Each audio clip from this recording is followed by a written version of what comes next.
Okay, welcome back to our third session of the splendid mini course by Youssef.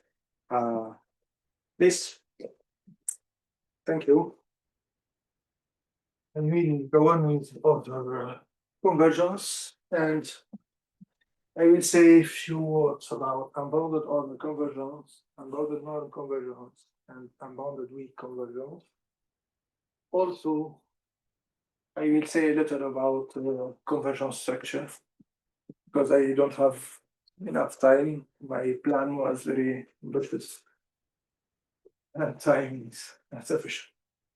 But I want to be I want to give details more than give a list of results. I can give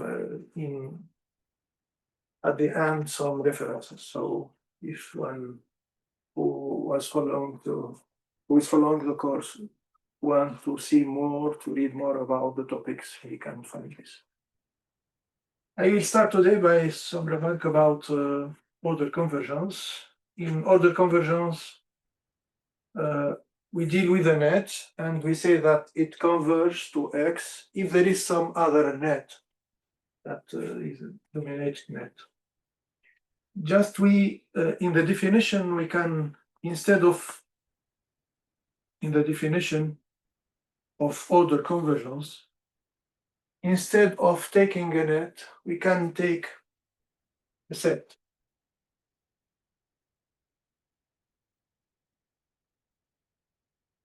Such that instead of the net that I called in the beginning y beta, and we assume that S, the infimum of S is equal to 0. This means that X alpha converges to X in order if there exists a set S such that the infimum of S equal to 0. This replaces there exists a net, and in some cases it's more convenient, more easy to have a set such that for every fixed element A in S, there exists some alpha 0 such that for alpha more or equal than alpha 0, we have X alpha minus X less or equal than A. So if we start with the usual definition, we can take the set consisting of all y beta. And if we have a set, we can construct a net by taking finite and full. Okay, this could be useful. My last remark yesterday is about the two kinds of convergence, and some people who follow the course told me that the blackboard was very clear and I should write bigger, maybe without dividing the blackboard into pieces. So I try today to write less because everything is recorded, so we can use the sound.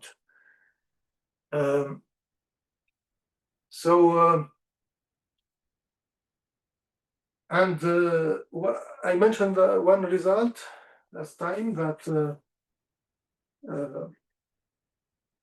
X alpha converged in order to 0 in X if only if X alpha converged in order to 0 in its dedicant completion or order completion called X delta.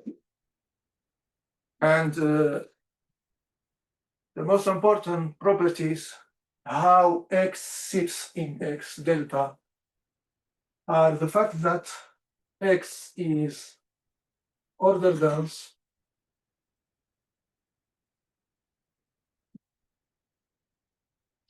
in X delta. Now, if X is order dense in Y, then for every Y in Y, if we take the interval 0, y, it is the set of all elements that are bigger or equal than 0 and less or equal than y, intersection with x, and we take the supplement, we get y. And this is an important thing. I will try to prove this. So I will prove two results concerning order denseness, and use this property, and majorizing. And it's similar, but from below, from above. This is from below. So I will prove it.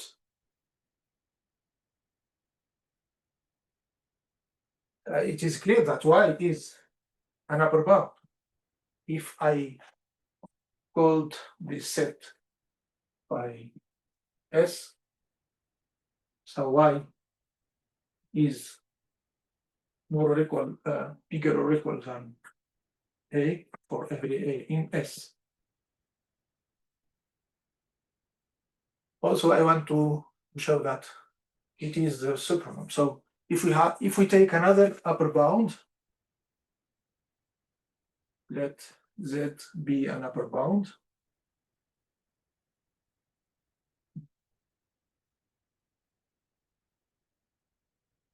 Of S, then also the infimum Z and Y is an upper bound. Is so. And I have to show that this is equal to Y. Is less or equal than Y. So I want to show that this is equal to Y. I will call B.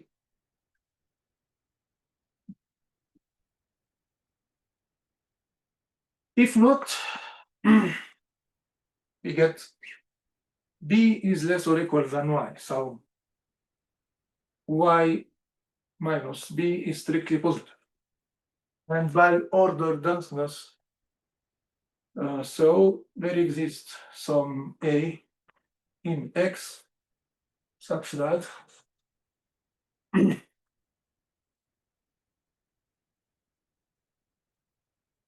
Y minus B. And this gives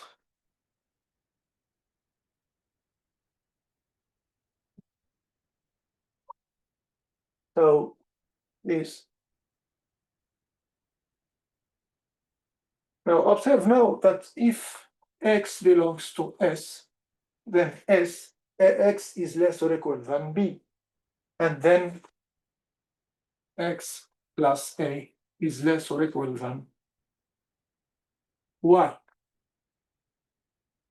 This means that X plus Y belongs to S, because it is an element of X and it is between 0 and 1. So we can repeat. So X plus NA belongs to S for every N.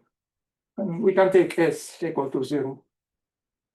In particular, we have NA less or equal than 1. Also, I forget to give the definition of Archimedean.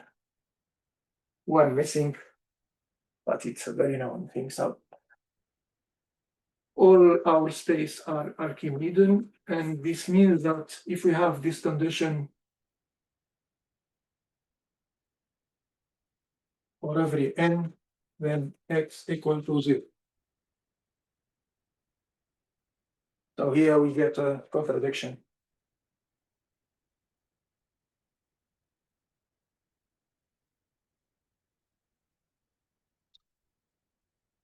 Okay. In a similar way, so we use one important property, the order density. And if you use the fact that X is majorizing, of course, I want to work in the special case, X and X delta, but the statement is general. So then we have a similar property that if you take the set all element x in X such that X is more or equal than Y, and you take the intersection with X, then you take the envelope. It's a dual property, so it's equal to Y. I will not prove this, it is similar. Okay.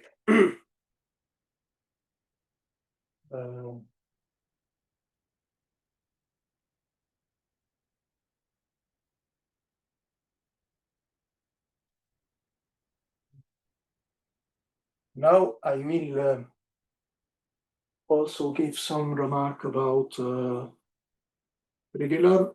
I already give the definition of regular sublattice, but I will mention two examples, so I can say examples. I call that Y is regular if you start with a subset in Y. Y is regular in X.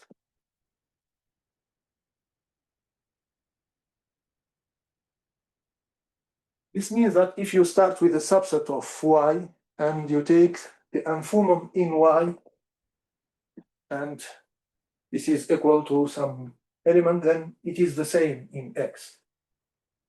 The supremum is the same. So, example, order dense vector lattice, vector sublattice, or are regular. Ideals also are regular. And in our case, X is regular in X delta because it is. So here, an example, X in X delta. And an example of this, an important example, is X in XU. I will speak about XU when X is order complete.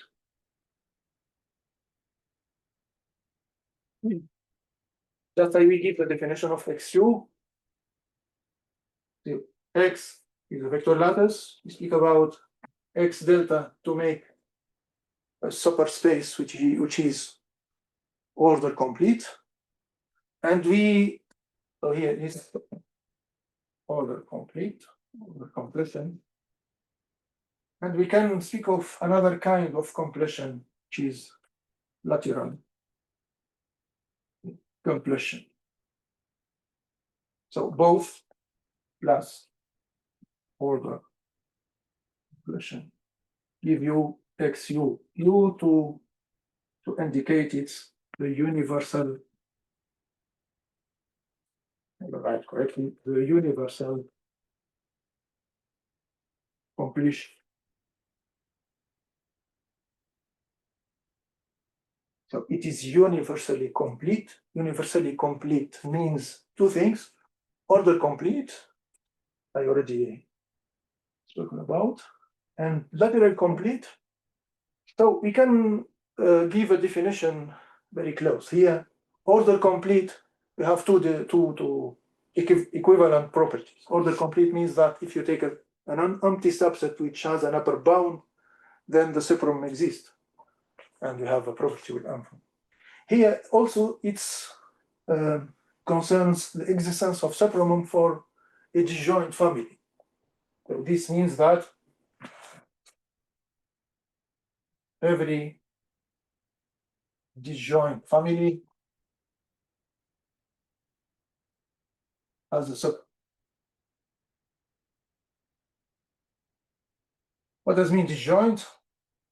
So if you take A, take two elements, then the infimum of the absolute value is 0. And we can restrict ourselves to positive families. Can show that for both cases. So what is the connection between X? Between X and X delta, we say that X is order dense, majorizing, and vector sublattice. And here it is just order dense. So here we need X is order dense in XU. It's not majorized. Now, if we take X order complete, then it is an ideal in its universal completion. In particular, it is regular. Here, regularity is very useful because sometimes we need to work with a net in the space. Then the space lacks some properties, so we move to a bigger space and we work there and we come back. Okay, this is the game done for also the general idea for when we want to solve difference equation. So we use distribution and you use a bigger space, then we work in the bigger space and we want to come back. Of course, there is existence and uniqueness up to isomorphism. Examples of universal complete spaces are the space L0. Or if you take a set and you take all functions from R to X, these are two examples of universal completion. There is some theorem of representation that I did not mention. Okay, now I want to give a proof of my theorem.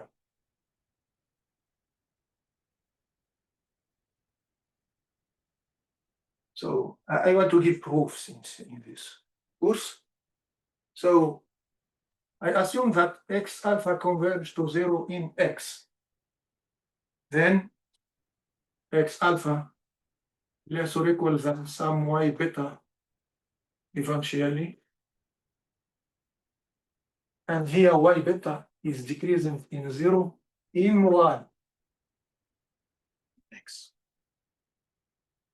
In X.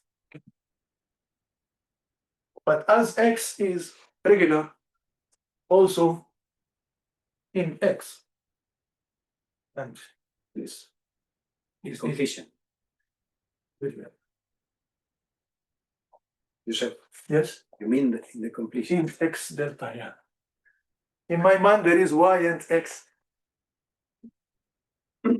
Okay, now assume that because the proof works if X is majorizing and order dense. Here we use the fact that the order denseness. Because here we use the fact that X is regular in X delta. Now assume that X alpha converge to X to 0 in X delta. Then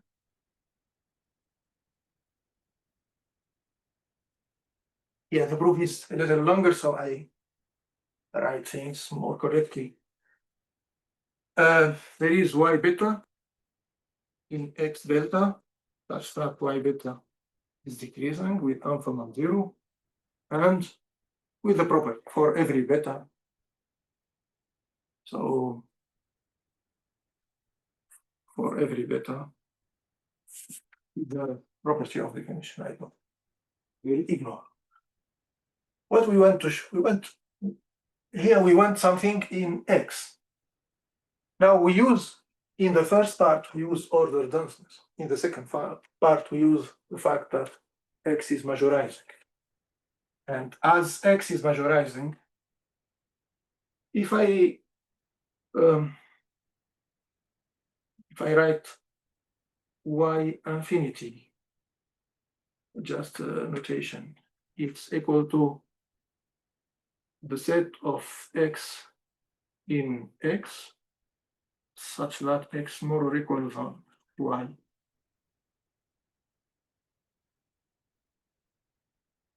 X in x delta. Then we know that y beta is the infimum of y infinity intersection of x.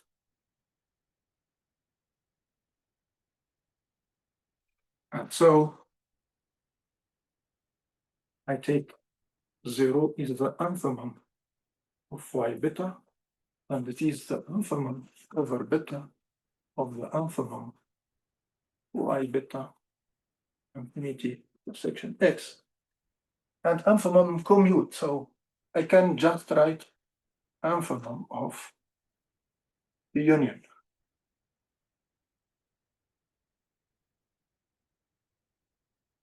And this is a subset in x. It's S. And if I use my first remark, it is easy to see that this subset satisfies the first remark, the definition.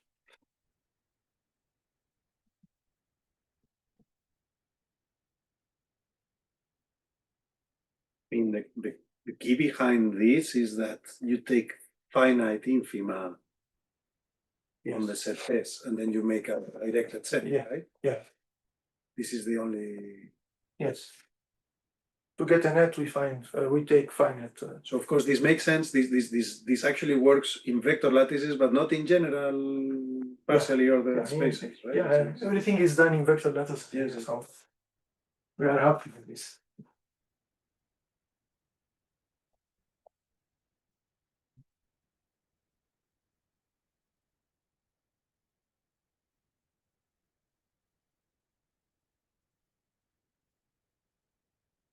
Okay, I can come back to some comments that I made before, that connection between so I can write the title, two kinds of order convergence. Let's talk about, I will recall the connection. So x alpha converge to x in order implies x alpha converge to x in this special case when we take the same and x offset. The converse is false. We have equivalence if we work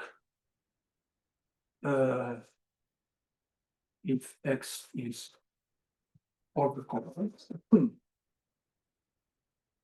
Use the theorem. And there is another point. So we can say that there is 4 things. In general, we have one implication. We have equivalence in some special important case. The other implication is false in general. I will give an example. And this implication is true in some sense. So if x alpha converge to x O1, then y beta converge to x in order for some subnet. So now I will give a proof of this point and this point. This is trivial, and this uses the theorem. Okay. So I need now a proof and the counterexample. The counterexample is due to Fremont.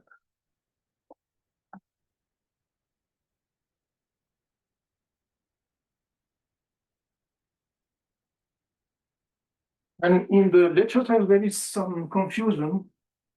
I think until 2005 is a paper of Abramovich and Sirotkin that clarifies the connection.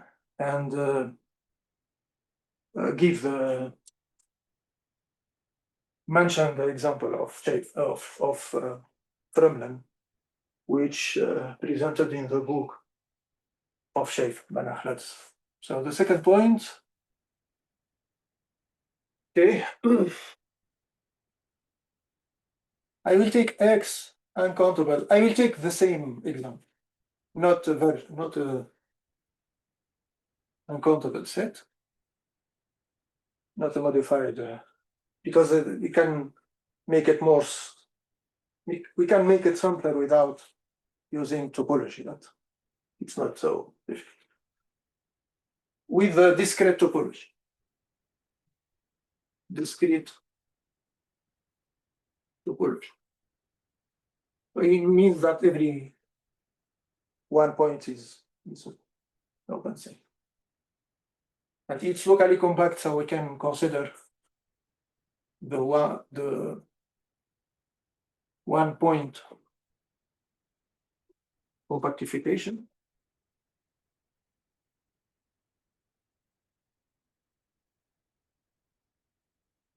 And then our space is the space of continuous functions on K.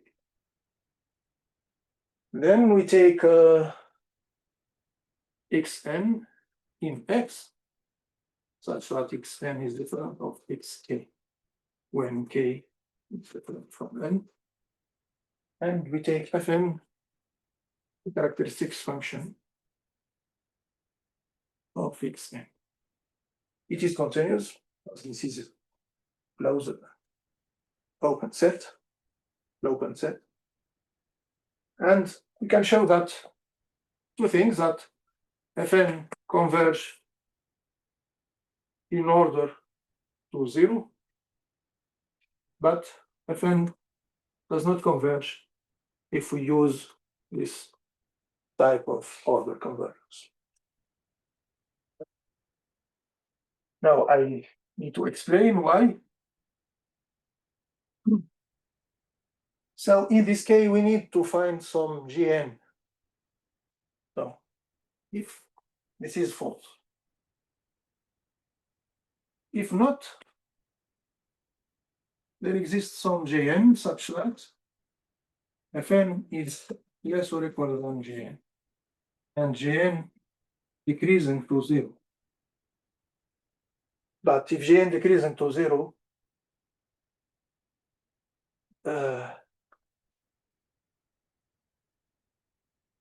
here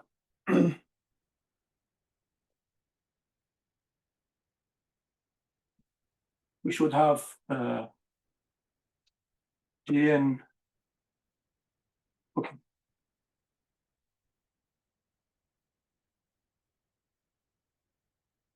We should have Gn of xk. Observe that Fn of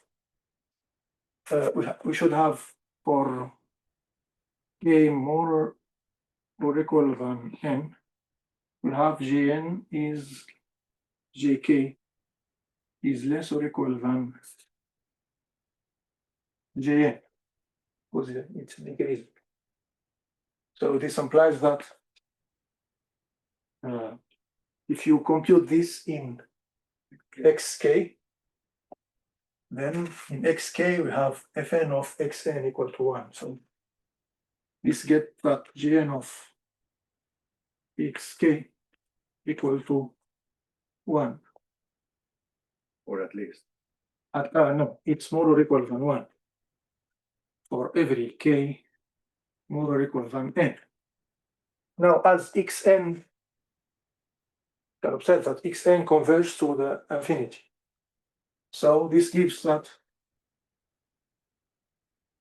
Gn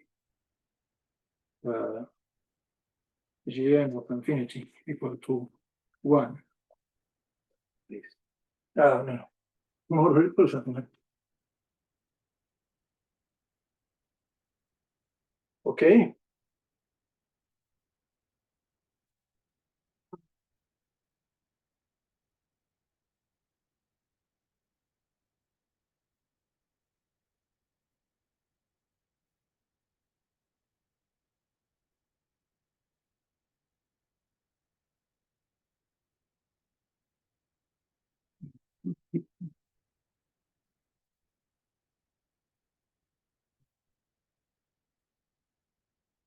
We should have a contradiction. So we should have Gn decreasing to 0. But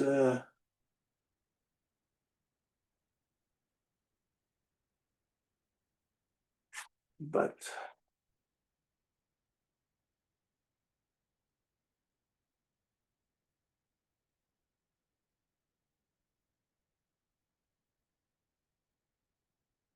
Gn is so the infinity point is a close. So but it's not a close. It's close, but not a close. okay, there is a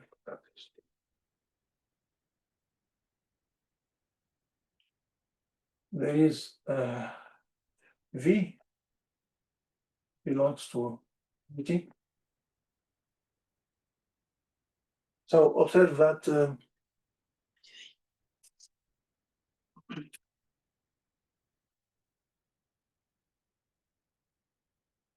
that's some thing.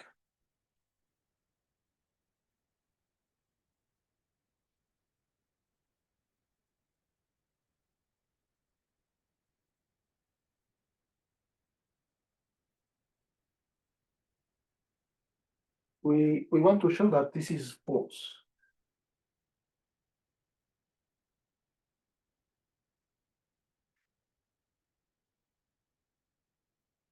Why it is false?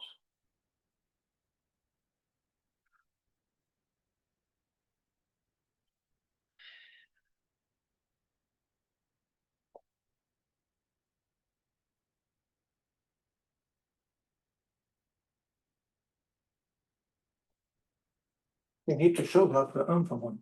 I guess you're not using the fact that this is uncountable, right? And you need to use that somehow. Because if it's countable, then that's Yeah. It's uncountable, so we can find something outside of the sequence. And then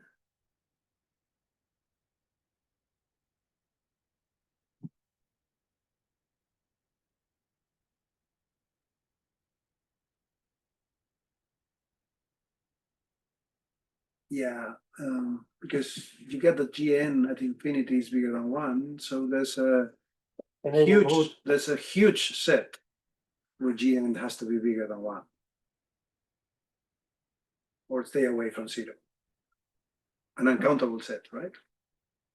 okay, there is Vn such that Gn is more or equal than 1/2 on Vn. But a neighborhood of infinity is something like k minus some countable set, some finite set. Okay. And then we get Jn is more or equal than 1/2 on k minus the union of An, which is not empty because the set is uncountable.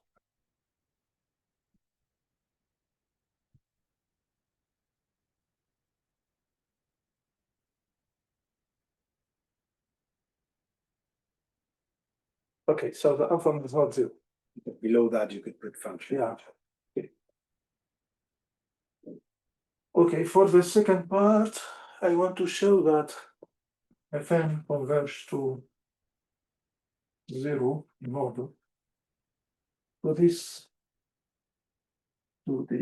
and we take for A contained in X finite, take JA is 1 minus the characteristic function of A. and we can see that if we take a fixed A, then we can find after some n. So if we fix n A finite, then there exists some n0 such that xn does not belong to A for every n more or equal than n0. And then you have fn less equal than j. And the A is decreasing to zero. Okay.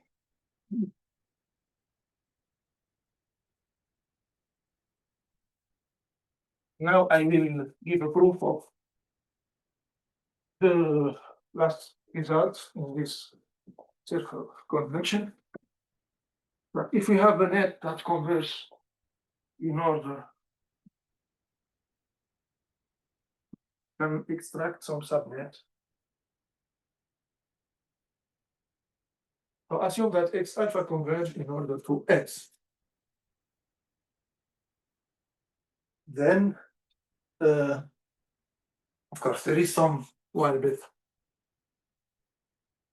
And now, Y beta is indexed by a set B, and X alpha is indexed by a set A. And for every alpha beta in A cross B, there exists some gamma that I will call phi of alpha beta, satisfying this condition that gamma is more or equal than alpha, and x gamma minus x is less or equal than y beta. Of course, for every beta, we can find some alpha zero, and then after choosing the alpha zero, we can choose gamma more or equal than both alpha and alpha zero. So we have this. And then we get our net.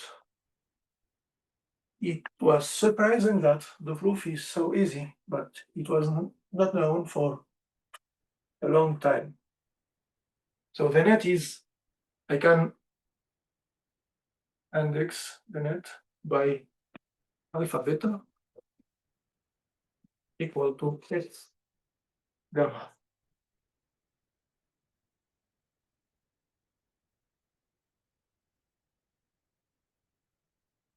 And if I call this delta, so Z delta belongs to A cross B, converge to 1 to X. I will show that. First, I will show that phi is cofinite.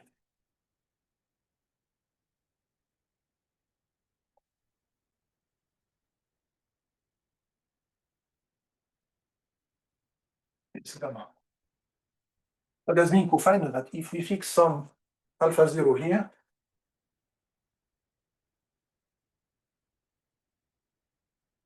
we want to show some delta here, such that some delta zero. Just we take beta zero any one, and we choose delta zero equal to alpha zero, beta zero. Beta zero is arbitrary, just. And we check that it works. So if delta equal alpha beta is more or equal than delta zero equal alpha zero beta zero, then by definition, phi of alpha beta is larger than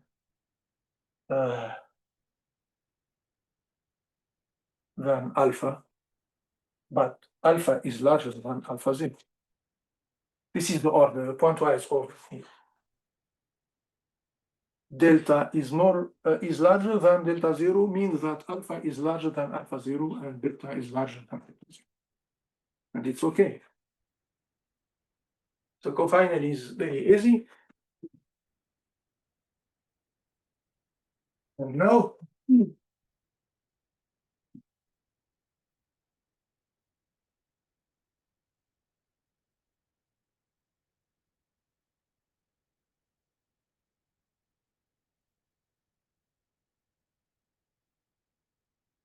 The second thing I had to prove that Z delta converge to X O1. And I just take my net U delta equal to U alpha beta equal to Y beta. So if I fix delta 0, delta 0 equal to alpha 0 beta 0 in Z,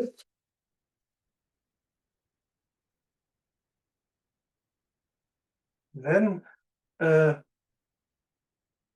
okay, here we observe that, okay, yeah, easier, even easier. Observe that Z delta minus X equal to X pi of alpha beta minus X equal to X gamma minus X, which by definition, this gamma is more or equal than beta. And then this less or equal than Y beta equal to U delta. Here by definition of gamma equal to phi of alpha beta. This is given by the definition itself.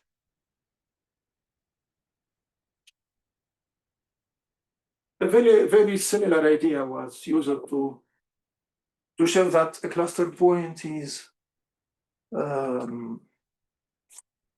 X is a cluster point if only if the net is frequently in any neighborhood. And this simple result, but important, for example, for some time there is this question about closure. If you take a set in X, and one can define the closure with respect to the order convergence and the closure to respect to the other kind of order convergence. And it was open for several years that the connection, it is clear that we have this inclusion. The closure means that, I repeat that the closure is equal to order limits of nets in N. So for the other is, so now it's true. This inclusion is trivial. For the other, we use this result. If we have something here, so it is a limit of a net in A with respect to the order convergence, but it is also a limit of a net in A with this convergence. The same question can be asked about unbounded order convergence that I will speak about it later. And also for unbounded order convergence, we show that it's the same. There is some properties connected to, for example, to order and norm convergence. We can define this property also for more general situation when we have a locally solid topology on X, and this topology is called Lebesgue if order convergence implies topological convergence. And it was an open problem: is it connected to the type of definition of order convergence? And the answer is no, because of this result. To prove this result, I will use trick idea that will be the subject of my course tomorrow. So I will combine this result with the diagonal process. Okay.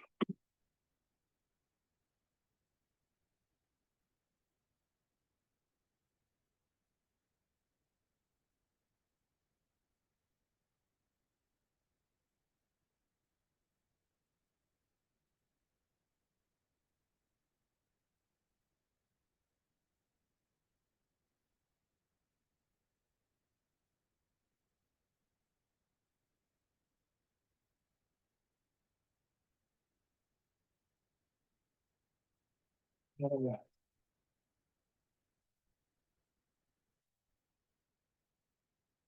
Oh, time.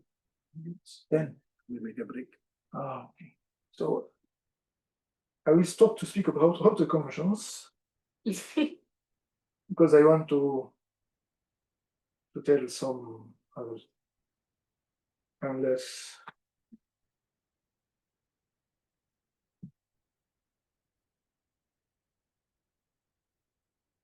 that's one thing that I want to mention. It's in C of K space when K is completely regular.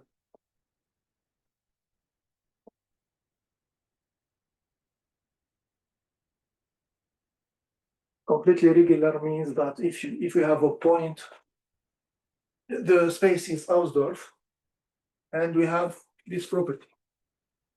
If you have a point and this closed set, then we can find the continuous function that separates this. Take the value 1 here and 0 here. So we can separate points from closed sets. So if the space is completely regular, then f alpha converge to 0. We can also restrict ourselves to convergence of 0. If only if f alpha is differentially bounded, this means that there exists some alpha 0 such that the absolute value of alpha is less or equal than some fixed j, and the boundedness is a property satisfied by working in states ordered bound. And if we take for every epsilon positive and for every open set, and not empty, of course, there exists another open set, non-empty, contained in V, such that f alpha is less or equal than epsilon on W less or less equivalent. Eventually,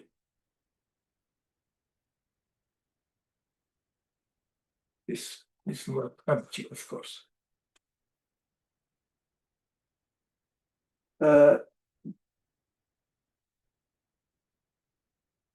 Okay, there is another. I will give, if I have time, a characterization of unbounded convergence for nets with countable support that I use it to prove a generalization of Igorov theorem in Manaklat.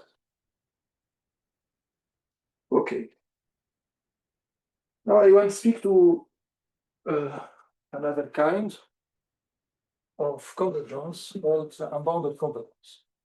The motivation of this convergence is that I remember that I start by saying in the beginning that in big LP space measurements spaces, the order convergence, the sequence is order convergent if only if it satisfies the condition of dominated convergence theorem.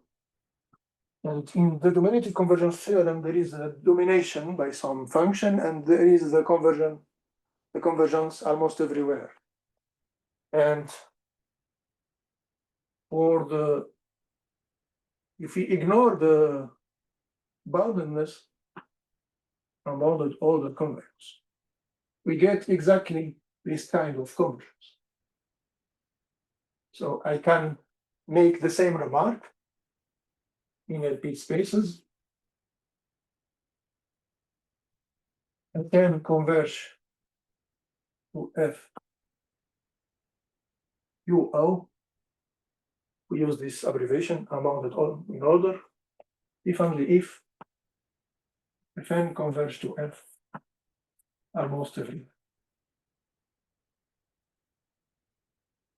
So the unbounded convergence is an abstraction of the convergence almost everywhere, which is very static.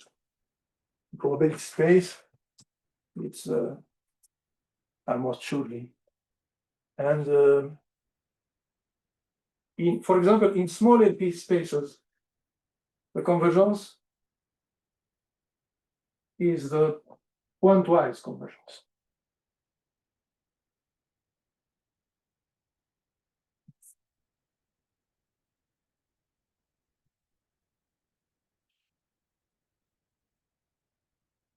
Okay.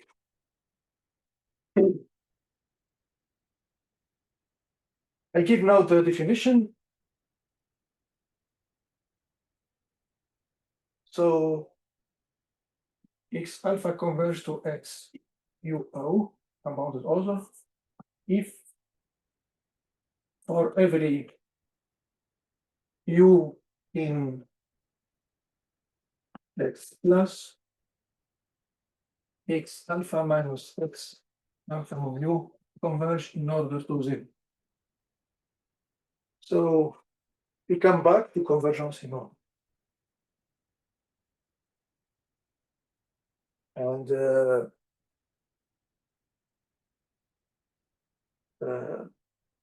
this to make the net bound. And there is an equivalent definition. It's for every A less or equal than B, we have X alpha superman A, alpha man B. This converge in order to X alpha.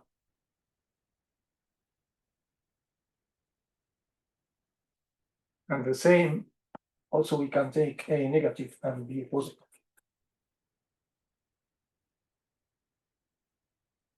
And this could have practice interest.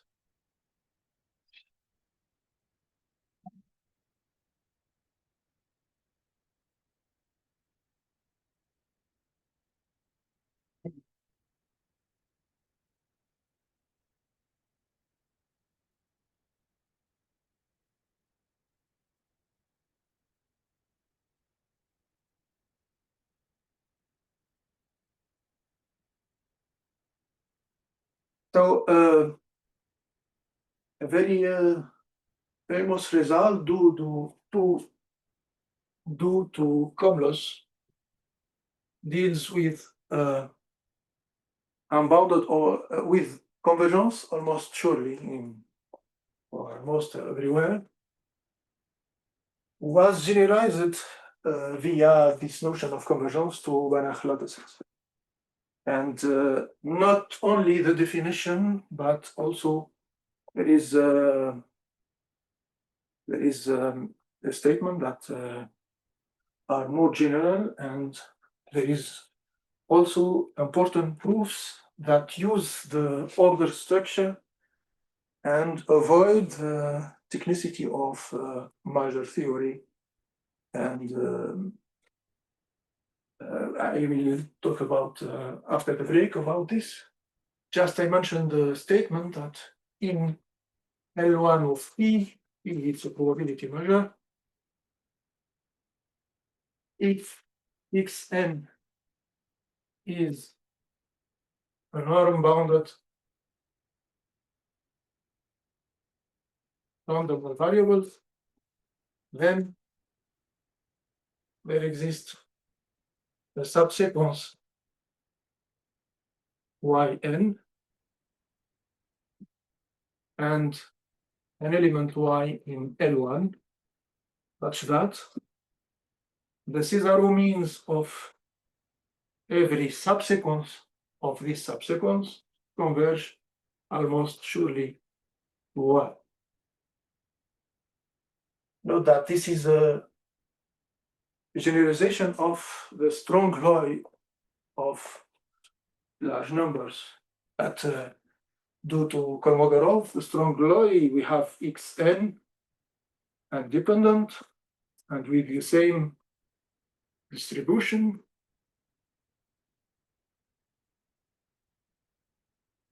But of course, here we have stronger assumption than the conclusion that the Cesaro mean of xn itself converges to the mean, to the expectation.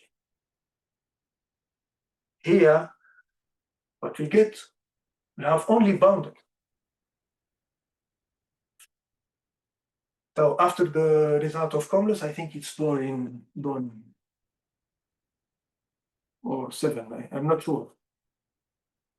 There is a lot of results using this theorem in probability theory and other fields. So the proof is very technical, and there is a converse of it.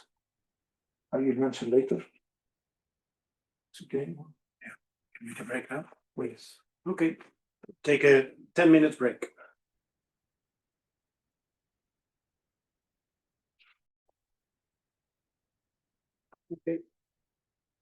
Okay, this is the theorem of Comte. After Comtes proved his theorem, there is many generalization. For example, this is also true when the measure is sigma finite. And then there is some generalization when the space is a Banach function space with some conditions, etc. And there is also the converse. What is the converse?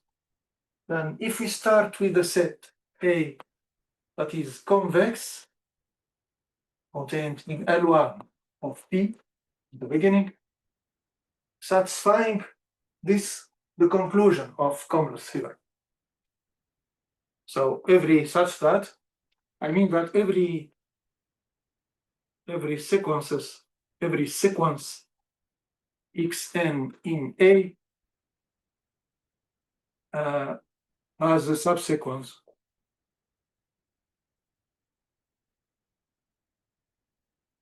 yn satisfying this condition. Then this is the assumption. Then A is norm bound. This is proved for the first time by Linard, and after that Linard and they gave a generalization of that for some cases. When a generalization to Banach lattice was done, then almost everywhere convergence is translated to unbounded order convergence, and we take norm bounded, so it's the same. We have a norm and we have an order. So also there is some generalization of this theorem and other theorems, and but not a really generalization of this one, because they still work in spaces of measurable functions, and there is some representation theorem used to at the end have L1 space. But we succeed with my student Wasim to prove a very general result that this happens for every Banach lattice. So this is true for every Banach lattice. The converse is true for every Banach lattice. What does mean Banach lattice? It's a vector lattice with a norm, and the norm is compatible with the order in some sense. I will explain later when I speak about unbounded norm convergence. But here, not also the result is a great generalization of earlier result, but also the proof. I want to say that the proof done, all proofs done here for this theorem and its generalization are very, very technical. And you used a heavy machine of measure spaces and measure subsets and etc. But here we use no measure. So the abstract theory can help to get a very neat and short proofs and also results. So the statement and the proofs. It's still here. There is many proofs. I checked 3 of them. They are difficult, long, and we want to prove something using the language of Banach lattices that does not work with deal with measure spaces, and we hope to get one.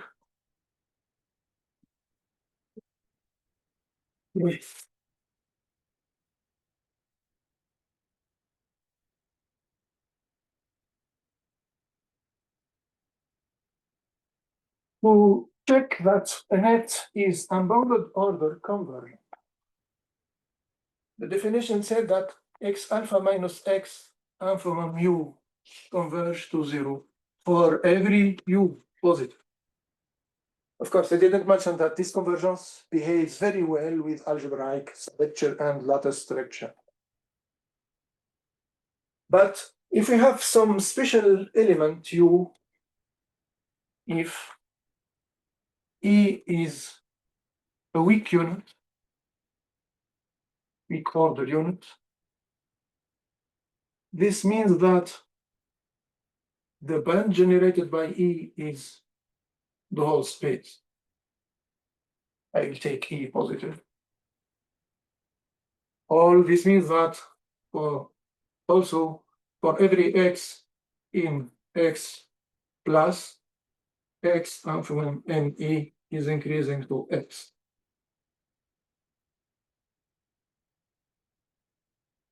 So if we have such an element, for example, the constant function 1 is a weak unit in LP spaces or probability spaces. In say of K spaces, if you have a function that does not vanish, so it is a weak unit. So most of spaces we deal with have weak units. Then x alpha converges to x UO if and if x alpha minus x alpha converges to 0.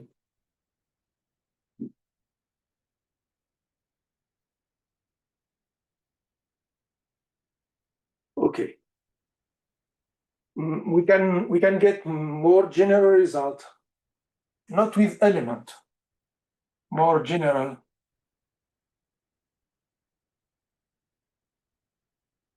If the band generated by a subset A is the whole space, then sometimes we don't have a weak unit, but we have a small space such that then x alpha converge to x if x alpha minus x and from A converge to 0 if A contained in the positive for all A in B. So this would be useful.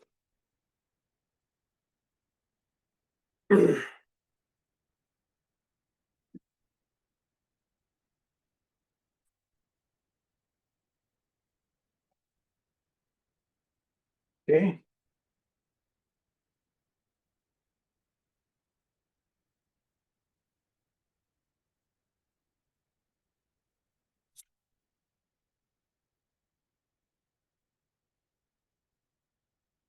Can speak about order completeness, about Cauchy net.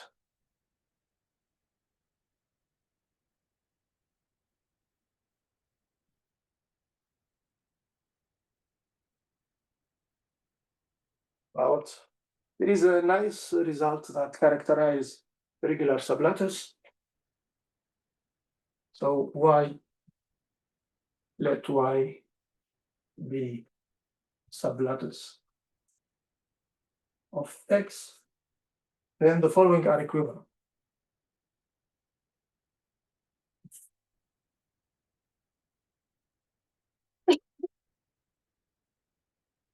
That y is regular.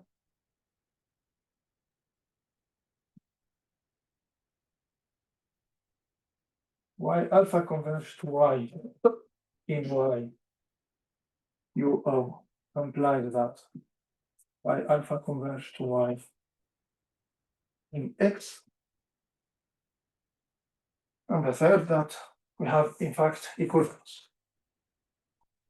Of course, here we take a net and its limit in y.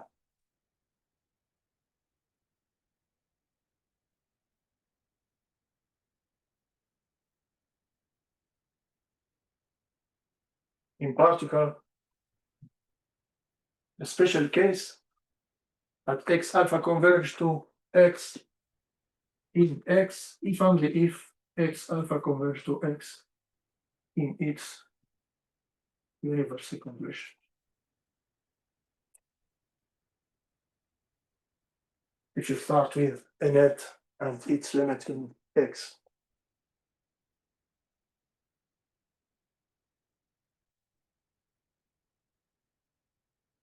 Connection between ordered and unbounded order should be clear, because if you have an order bounded net, then for order bounded net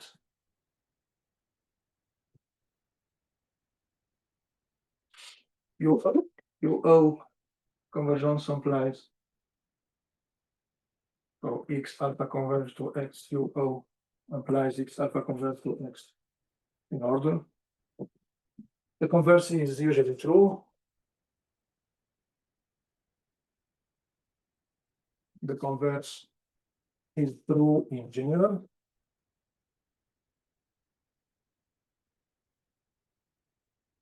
But there is a nice result due to Grobler's saying that in XU, if the space is universal complete, then for sequences it is the same.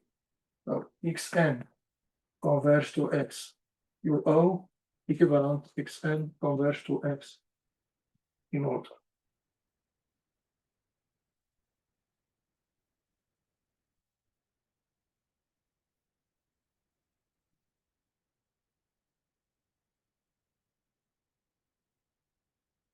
I said that we can speak about completeness.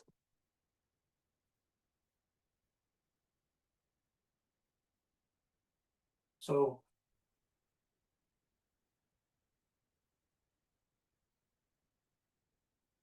first Cauchy UO Cauchy net.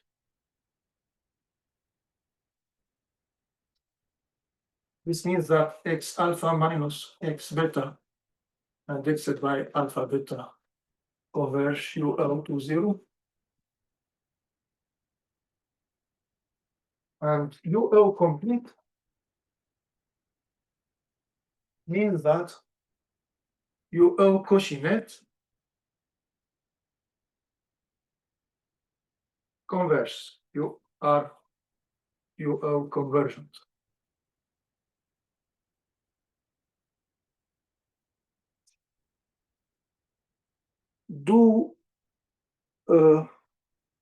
Is there some UO complete vector lattices? I mentioned some example of order complete vector lattices, like LP spaces.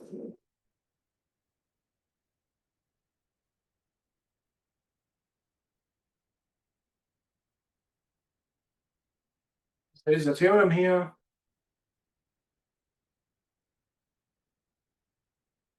X is UO complete if and if X is universal.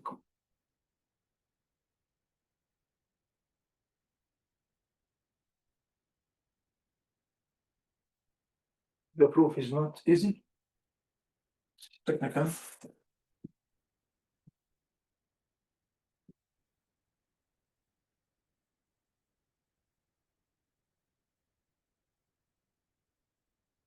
This question was considered by Chen 8 years ago, and he proved the partial result for spaces satisfying the countable sub property. If you have a set having a supremum, then we can find a subset, a countable subset with the same supremum. And then I got a proof for general case. Also, there is a proof by Taylor, I think. And there is an old proof not discovered when we work with the topic. So we discovered that there is a proof, an old proof, but with a different language. But the proofs I know are technical. They could not be presented here. For my case, I used another theory developed by South Africa people. So considering a vector lattice and an operator T from X to X, which plays the role of expectation. It's called conditional expectation.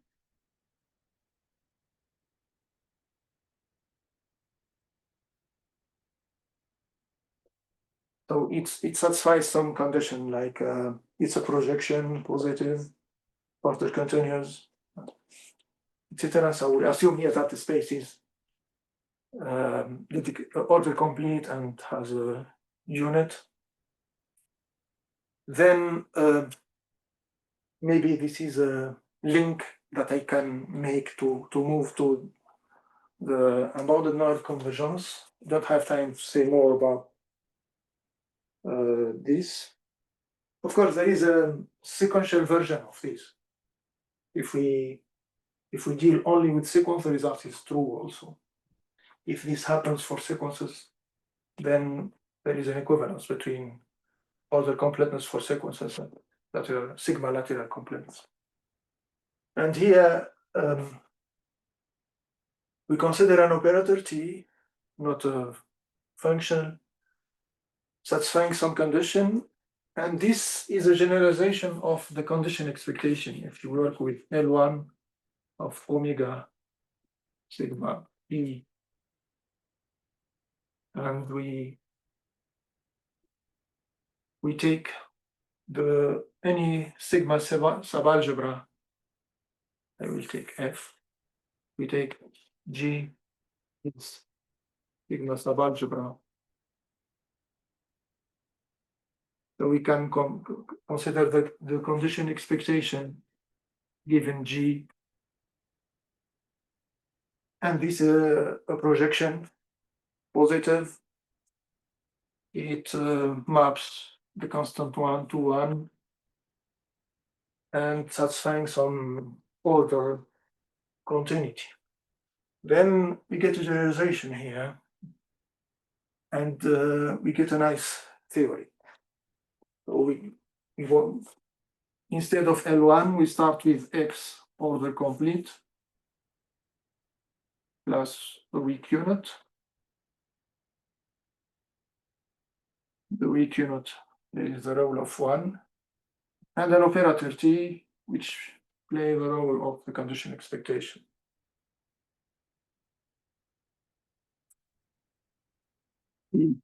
And satisfying some condition. And then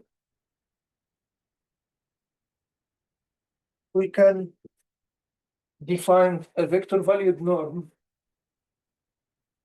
spaces LP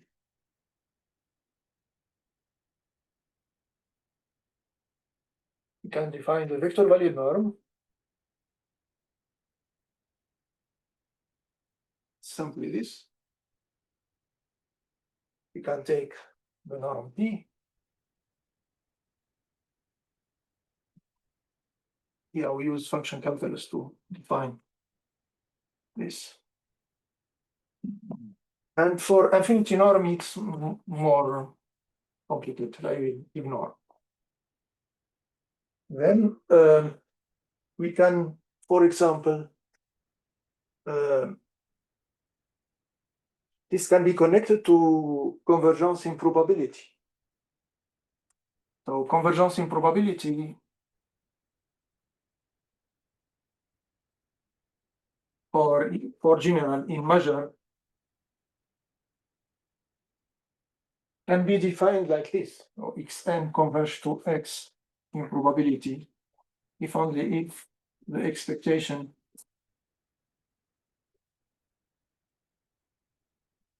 converge to 0.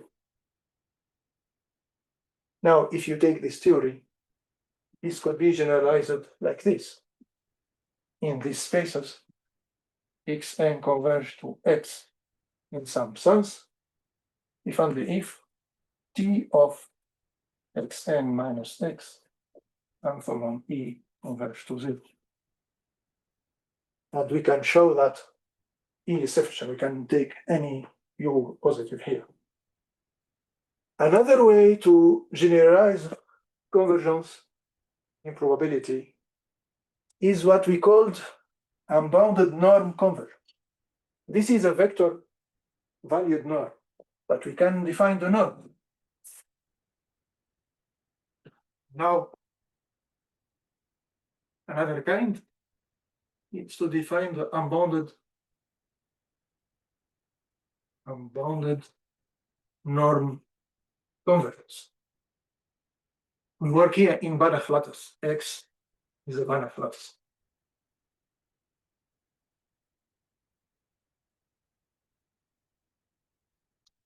Just one word here, we succeed recently to generalize some ergodic theorem in this theory, and it gives a stronger result than what happened in the classical theory. Ergodic theorem like Birkhoff theorem, Kakitani theorem, and Dawkins theorem. I don't have time to mention that. I will just speak about this kind of convergence when we deal with a norm, not with a vector valued norm. Also here there is a kind of completeness. And it is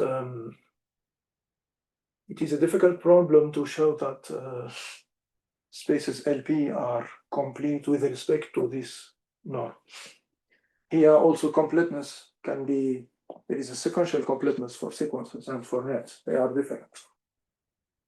And there is a proof done by Bruce for L1 space and for sequential case. And the idea is tricky because the idea is coming from the classical theory does not work. Okay, for here, if X is Banach lattice, here Banach lattice means that we have a vector lattice as defined before, and we have a norm.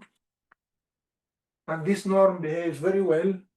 This norm satisfying this condition. If X less or equal than 1 in absolute value, then the norm of X is less or equal than the norm of 1. So most of function spaces we deal with are Banach lattices, LP spaces, C of K spaces. And in these spaces, we can define a generalization of convergence in probability like this. So Xn converge to X unboundedly in norm. If the same here, take X alpha minus X alpha U converge to 0.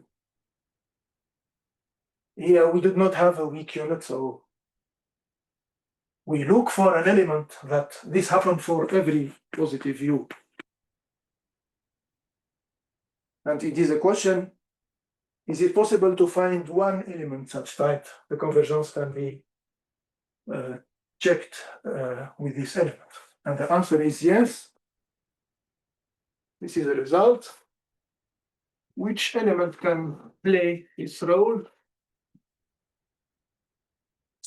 for unbounded order convergence,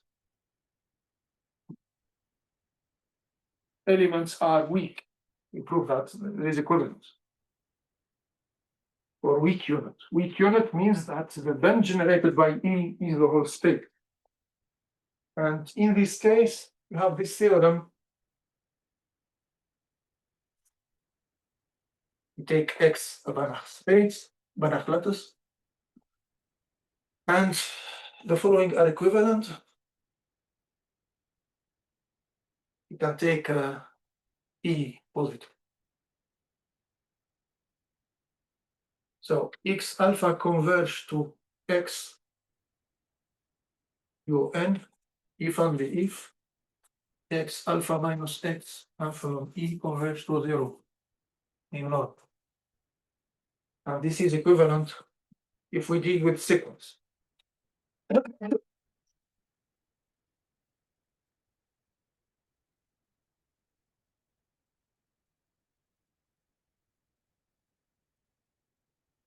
And this is equivalent to the fact that E is a quasi-anterior point.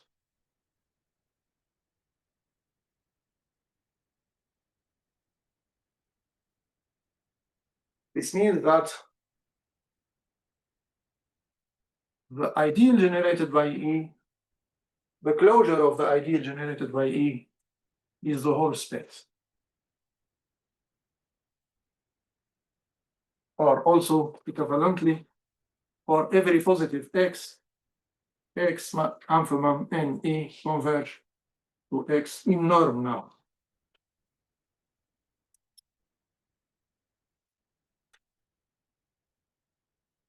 And one can show that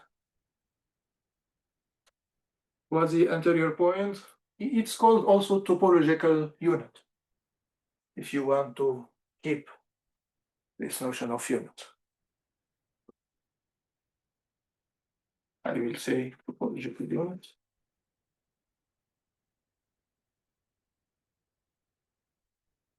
And there is three results that connected some property of the UN convergence to the unit. I can make them together. There is two vector lattice notion of unit, weak unit and strong unit. Strong unit means that the ideal generated by E is the whole space. So there is strong unit. So here the ideal generated is the ideal generated by E. There is weak unit. Yeah, the band. And there is what I called topological unit to have some harmony. And here there is a property about UN convergence.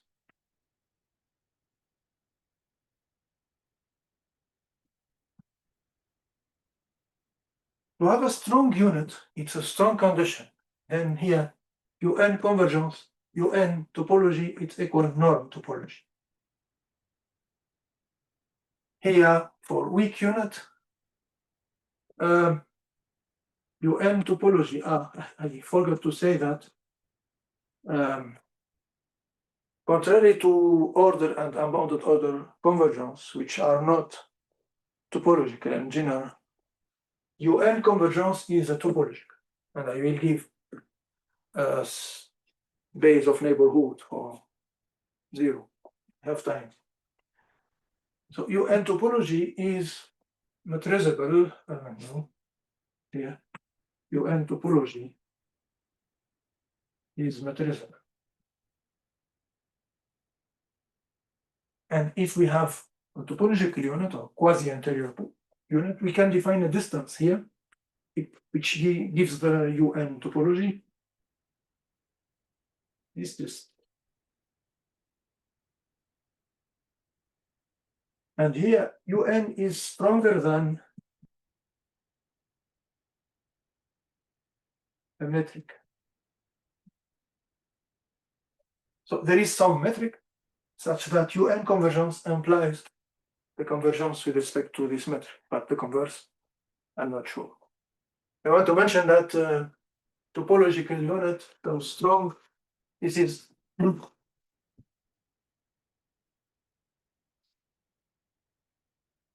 we are not in order, so should say that strong units imply topological unit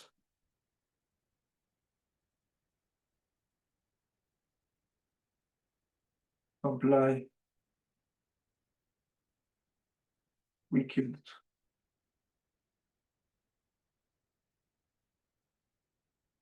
No. Weak unit imply topological unit. So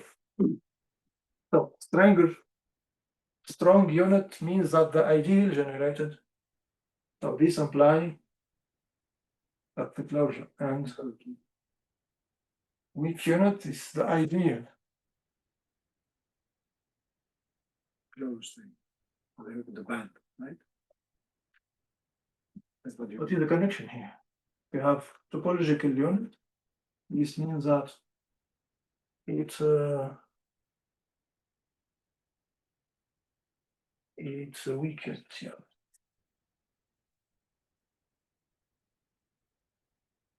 Okay. Of course, we can see that here.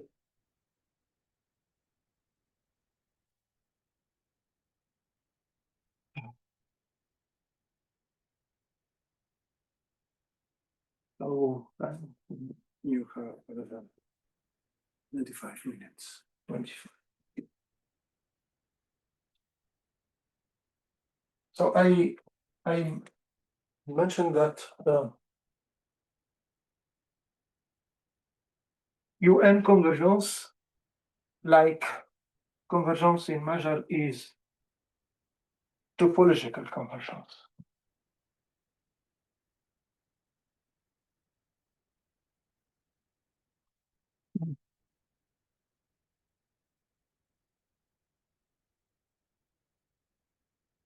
UN convergence is topological. I already used. If you want, we define this for every epsilon and u, for epsilon positive and u in X class. We define this set consisting of all x in X, such that X and phi is less than epsilon. And this is a base of neighborhood of.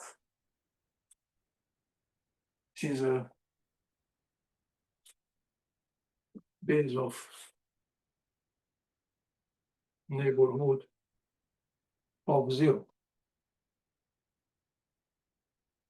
If you find the neighborhood of some point, write x minus y. So it's a locally solid topology. It's a vector topology. Also, there is some nice result here.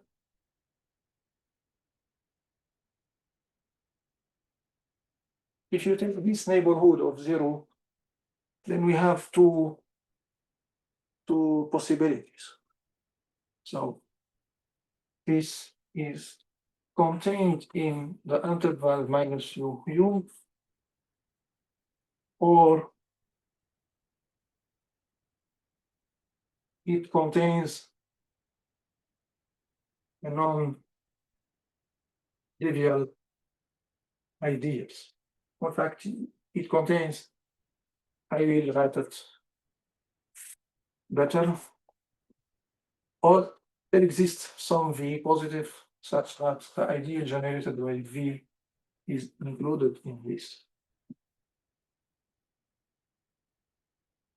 And this is used to prove this result.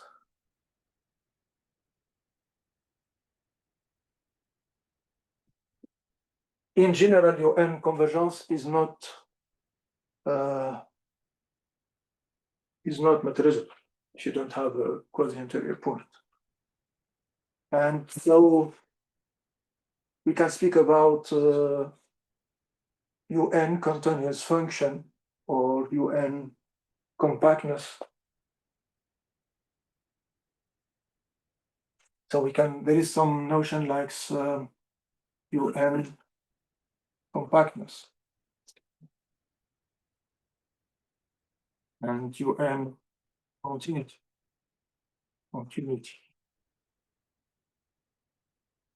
And in this direction, there is a result due to Kandich, Maraba, and Trotsky, saying that if you have X, if you have a Banach space and a Banach lattice, and we take a sequence of operators such that we assume that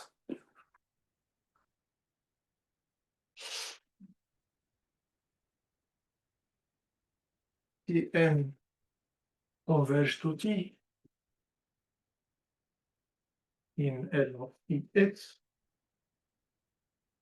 and Tm is sequentially UN compact. This means that if you take a norm-bounded sequence, then you can have a subsequence such that Tn of xk converge UN. Then T is also sequentially UN compact.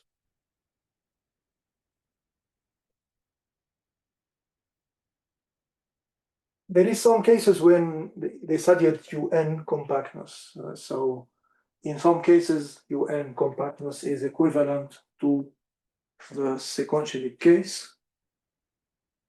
And the general case is not known, so we can state a question about it.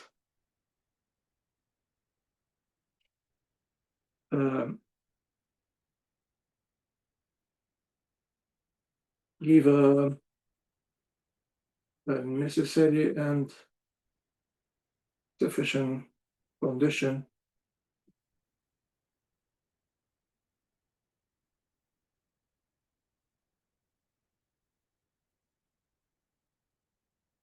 under which UN compactness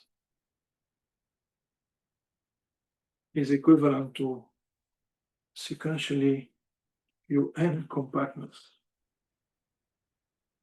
And this is a similar question to, or in general, we don't know if these notions are not equivalent. So the question is it a Eberle-Smelian theorem for UN topology? Another question that's stated here is related to this theorem.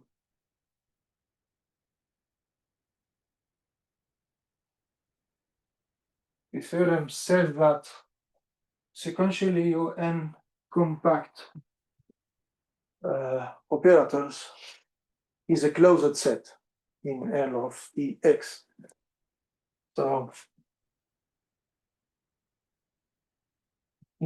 is it a second question? the general case, if we deal with nets, so you can say that T from E to X is UN compact if every norm bounded net in E has a subnet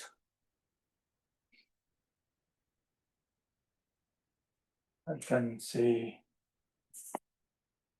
X alpha here has a subnet Y beta such that T Y beta converge UN. And the question here, this is a definition, in fact, what is the problem? If we take the set of, is it true that the set, it's already a vector subspace, the set of all UN compact operators from E to X is closed. I have the answer to the second problem, but I will maybe I will prove it tomorrow using my diagonal principle for nets. Because here the proof is based on diagonal principle as usual for compactness sequences. And this problem was left open in the paper I mentioned.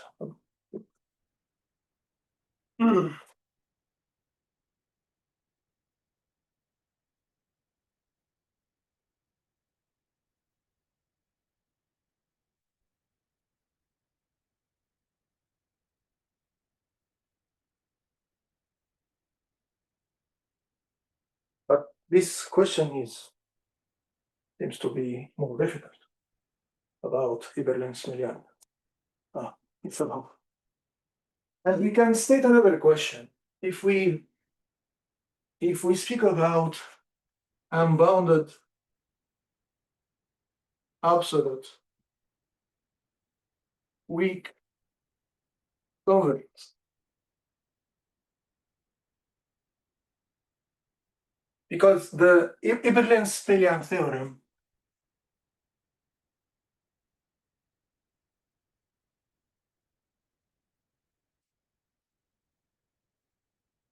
this theorem is stated for weak convergence.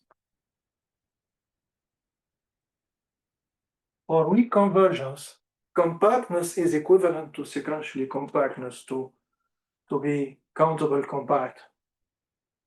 And maybe this notion is more close because here it's not the weak convergence but the unbounded. But I mean, as usual, we take X alpha minus X and from U converge weak to 0 for every U positive. And even in this case, we can not work in a Banach lattice, but we can work in X with a topology which is locally solid. And then we can define unbounded convergence. And we ask similar question about compactness and Iberlin-Smiljan theorem. Also, there is okay, I don't want to. So this kind of convergence can be done in a more general theory. And the more general theory also, if we start with the convergence theta, satisfying some nice properties, we can define the unbounded U theta. And we need to work in vector lattice because here we need that x alpha minus x alpha mu converge to 0 theta. And abstraction here could be very helpful because in some cases we can prove a general result which is true for many kinds of convergence with with a sample proof, because the proof in fact doesn't rely on the special case, but in some general facts. As an example, but I could not, I cannot give the details here. The results that I mentioned about the characterization of the quasi-anterior point. The initial proof use heavily some knowledge about topology and Horizon lemma and Tietz lemma, etc. However, there is a very short proof and which works for unbounded norm and unbounded order and unbounded weak and several other kinds of conversions. So this fact leads people to try to develop a more general theory of convergence and unbounded convergence. And much time? 10 years. 10. Okay. So I want to say a few words about it. Maybe I don't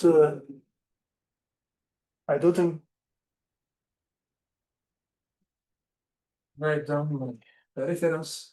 Tomorrow maybe I will give all needed references.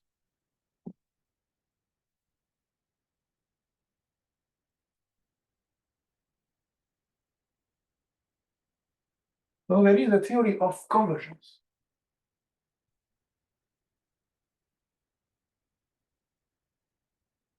Convergence structure.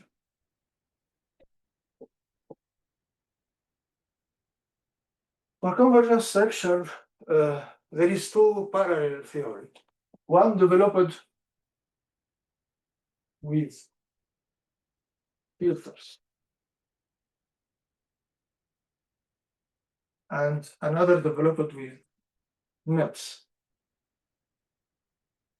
This is older, but not very old. I think there is about 20 years. There is a book here on this topic that develop what is a convergence structure. So here, convergence structure means that we take a set, and for every x, we want to identify which filters converge to F.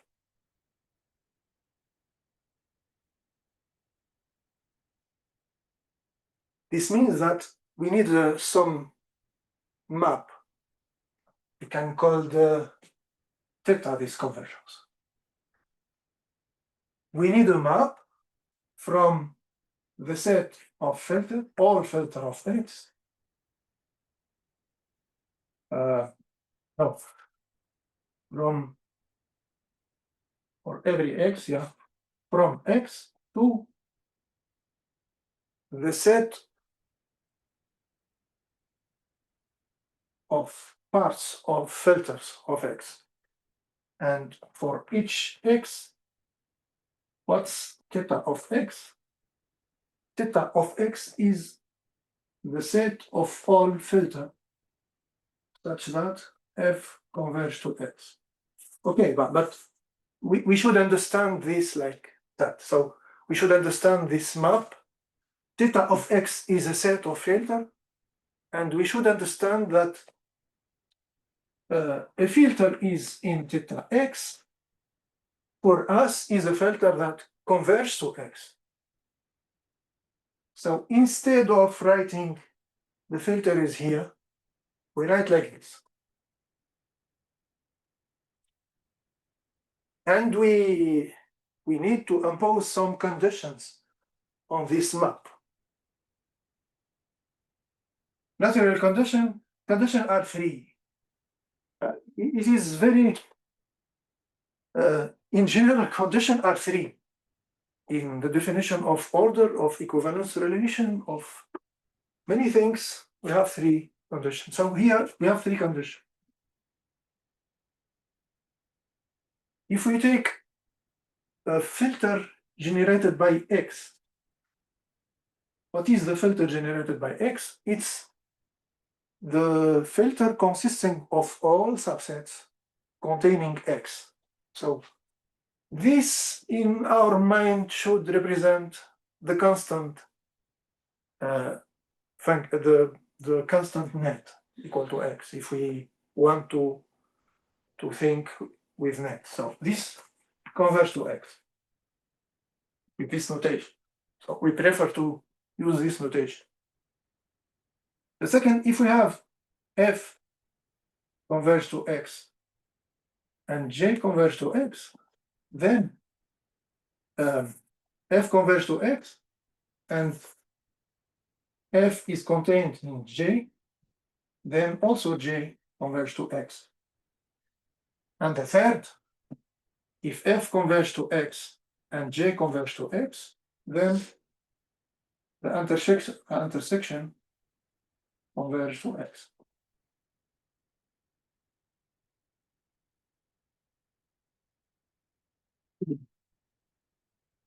Okay. This there is a whole book devoted to this theory.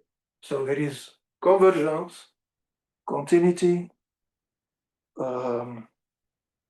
For each kind of convergence, we can check is it topological or not. And if it is not topological, we can associate a topology. We can study compactness.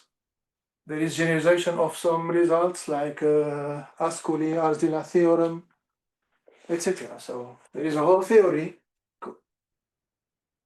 And there is a new theory developed, I think, 3 or 4 years ago. There is some tentative to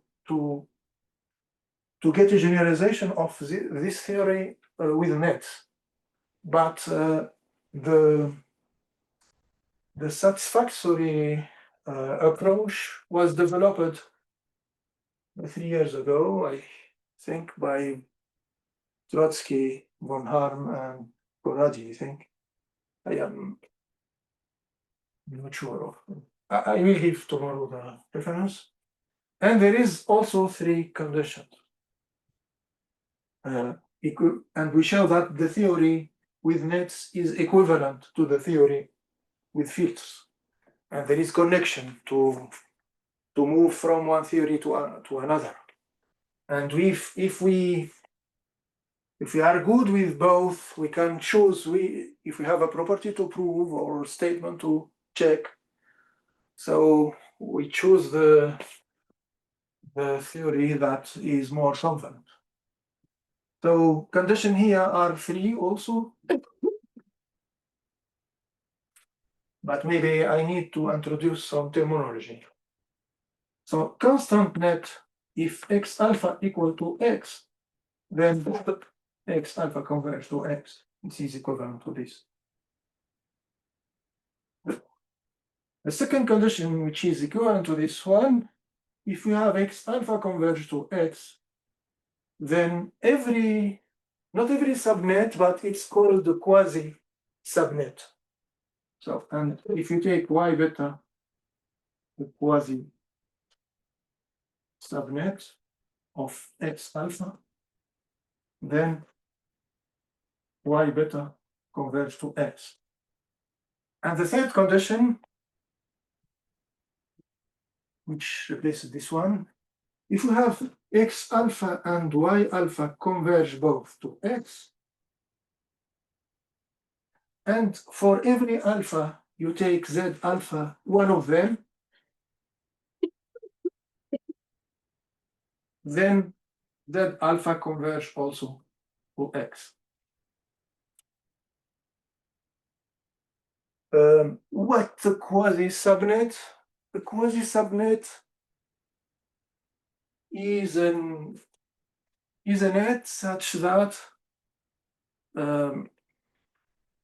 every tail of this net contains a tail of the other. But there is no confinement. So a subnet is a quasi-subnet, but for quasi-subnet is more general. And we show that these two approaches are equivalent. Now, if we want to work with unbounded convergence, we need something more, because here we work with a set. Then we can speak about vector convergence, when the convergence is compatible with the vector, with the algebraic structure. And if we work with a vector lattice, we can, there is a paper on archive, very long paper, devoted to locally solid convergence, when the author focus on locally solid convergence. So it's a convergence on a vector lattice, which is locally solid. Then we can define the unbounded convergence, and we can prove some nice results. Some of them are general for all kinds of convergence. Some work is done for any specific case. Also, if we start with a convergence, we can modify this convergence to get a topological convergence. And there is a lot of things developed around it. Right? Done? Yes. Okay.